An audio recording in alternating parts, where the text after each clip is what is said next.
మొత్తంగా బీసీ రిజర్వేషన్ల పెంపుకు సంబంధించి అన్ని పార్టీల మద్దతు కూడగడతామని, అదేవిధంగా సీఎంఓ ప్రధానమంత్రి మోడీ అపాయింట్మెంట్ కూడా కోరిందని రేవంత్ రెడ్డి తెలిపారు. మొత్తంగా బీసీ రిజర్వేషన్లు సాధించేందుకు కృషి చేస్తున్నామని కూడా రేవంత్ రెడ్డి తెలిపారు. ఇప్పటివరకు లైవ్ చూశాం. ఇక ఎంపీ ఈటెల రాజేందర్, బండి సంజయ్ మధ్య వివాదంలో కేంద్ర పెద్దలు జోక్యం చేసుకోవాలని కోరారు ధర్మపురి అరవింద్. ఇక సంచలన వ్యాఖ్యలు చేశారు. ఈ రగడపై ఒక కమిటీ వేసి విచారణ చేయాలని డిమాండ్ చేశారు. అన్ని పార్టీల్లోనూ విభేదాలు ఉంటాయని తెలిపారు బండి. ఈ సందర్భంగా కాంగ్రెస్ లో కొండా దంపతులు, కోమటిరెడ్డి రాజగోపాల్ రెడ్డి, బీఆర్ఎస్ లో కవిత, కేటీఆర్ కు వివాదాలు లేవా అని ప్రశ్నించారు ధర్మపురి అరవింద్. భారతీయ జనతా పార్టీలో బండి ఈటెల మధ్య వివాదం ఉందని అరవింద్ ఓపెన్ గా చెప్పినట్టయింది. సంచలన వ్యాఖ్యలు చేశారు. రాజాసింగ్ ను ఎప్పుడూ గౌరవిస్తామని కూడా అరవింద్ వెల్లడించారు. తిరిగి భారతీయ జనతా పార్టీలో చేరాలనుకుంటే మిస్డ్ కాల్ చాలు అంటూ అరవింద్ వ్యాఖ్యలు చేశారు. రాజాసింగ్ రీఎంట్రీకి హింట్ ఇచ్చారు ఎంపీ ధర్మపురి అరవింద్. మరి ఏం జరగబోతుంది అనేది చూడాలి. ఇక బండి ఈటెల రగడపై పార్టీ విచారణ కమిటీ వేయాలంటూ కూడా సెన్సేషనల్ కామెంట్స్ చేశారు ధర్మపురి అరవింద్. మొత్తంగా ఈ అంశానికి చెక్ పెట్టే దిశగానే ధర్మపురి అరవింద్ వ్యాఖ్యలను మనం చూడొచ్చు.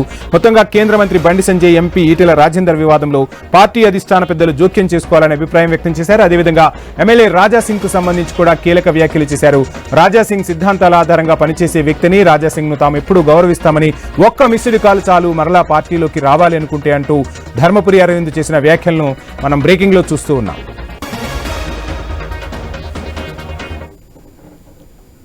రాజగోపాల్ రెడ్డి ఏం చేస్తున్నాడు? కాంగ్రెస్ పార్టీలో ఏమైతుంది? కొండా మురళి గారు ఏం చేస్తున్నారు? కొండా సురేఖ గారు ఏం చేస్తున్నారు? కవిత గారు ఏం చేస్తున్నారు? కేటీఆర్ గారు ఏం చేస్తున్నారు? ఒక పార్టీ అన్నాక ఇవన్నీ నడుస్తూ ఉంటాయి. ఇప్పుడున్న అధ్యక్షులు రామచంద్రరావు గారు, ఇంతకుముందు ఉన్న ఇమీడియట్ ఈ మధ్యనే ప్లేస్ అయిన కిషన్ రెడ్డి గారు, వాళ్ళు చూసుకొని మాట్లాడుకోవాలా, దూరం పోనీయద్దు. అవసరం ఉంటే ఇన్ఛార్జ్ జనరల్ సెక్రటరీ చూసుకోవాలా. అది వాళ్ళు part and parcel of any political party. ఏమి ఫస్ట్ టైం కాదు, లాస్ట్ టైం కాదు, ఇవన్నీ వస్తూనే ఉంటాయి. అవసరం పడితే అంత దూరం ఎందుకు పోయింది అనుకుంటే ఎంక్వైరీ కమిషన్ వేసుకోవాలా, central party neutral enquiry commission వేసుకోవాలా. ఇవన్నీ జరిగే విషయాలు కదా, అన్ని పార్టీలలో జరిగే విషయాలు. ఇక భారతీయ జనతా పార్టీకి రాజీనామా చేసిన రాజాసింగ్ విషయంలోనూ ఆసక్తికర విషయాలు వెల్లడించారు ధర్మపురి అరవింద్. రాజాసింగ్ సిద్ధాంతాల ఆధారంగా నడిచే వ్యక్తిగా కొనియాడారు. రాజాసింగ్ కు ఎప్పుడూ రెస్పెక్ట్ ఇస్తామన్నారు. ఒకవేళ రాజాసింగ్ తిరిగి భారతీయ జనతా పార్టీలో చేరాలంటే ఒక్క మిస్డ్ కాల్ ఇస్తే సరిపోతుంది కదా అని హింట్ ఇచ్చారు అరవింద్. భారతీయ జనతా పార్టీ సభ్యత్వం కోసం దేశవ్యాప్తంగా మిస్డ్ కాల్ క్యాంపెయిన్ నడుపుతోంది. ఆ విషయాన్ని ప్రస్తావిస్తూ రాజాసింగ్ తిరిగి భారతీయ జనతా పార్టీలో చేరడానికి, బీజేపీ సభ్యత్వం పుచ్చుకోవడానికి పెద్దగా కష్టపడక్కర్లేదనే సంకేతాలిచ్చారు ధర్మపురి అరవింద్. ఇక రాజాసింగ్ కి సంబంధించి ధర్మపురి అరవింద్ ఏం మాట్లాడారో ఇప్పుడు చూద్దాం. రాజాబాయ్ ఎక్కడున్నా we respect more than a politician, is an ideological. Rajabhai suspend అయినా రిజైన్ చేసిండా? సరే, రాజాబాయ్ పేరు పక్కకు పెడదాము, రిజైన్ చేసిండు అంతే కదా, సస్పెండ్ కాలే కదా.